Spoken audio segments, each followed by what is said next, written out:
Hello, good morning. Monday start with my black coffee and omelette and all. અને હું બહુ જ મજાથી મારો બ્રેકફાસ્ટ કરી રહી હતી અને મેં બસ મારું ઇન્સ્ટાગ્રામ ખોલ્યું અને એમાં મારો એક ફ્રેન્ડ ગઈકાલે રાત્રે એણે મસ્ત મજાનું કંઈ એટલે હા જે મને રોજ મન થાય છે ખાવાનું એણે કેક ખાધી અને એણે એની સ્ટોરીમાં મૂકી. એટલે મેં સવારે ખોલીને એનું જોયું એ મારો વાંક કે એણે ખાધું અને એણે મૂક્યું એનો વાંક.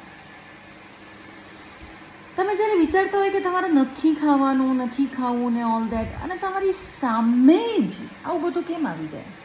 અને આજકાલ તો મારે નવું થાય છે કે રોજ રાત પડે ને એટલે મને પેલું ક્રેવિંગ થાય કે મારે આમ કંઈક ગળ્યું ખાવું છે. ડાર્ક ચોકલેટ ખવાય, હેલ્ધી ઓપ્શન્સ બહુ બધા છે, આઈ નો દેટ, એમાં પ્રોટીને હોય આમ એ હોય, પણ એવું નથી ખાવું મારે પેલી ચીઝ કેક જ ખાવી છે કે જેમાં લોટ્સ ઓફ કેલરીઝ હોય, એમાં બહુ બધું ફેટ હોય, મને એ ખાવાની મજા આવે છે.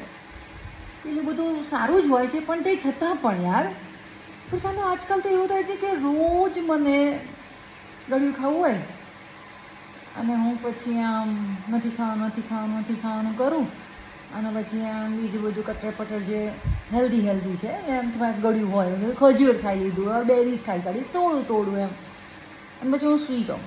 અને હું સૂઈ જાઉં તો મને વિચાર આવે છે એના જ, એટલે મારા સપનામાં બી મને કેક દેખાય.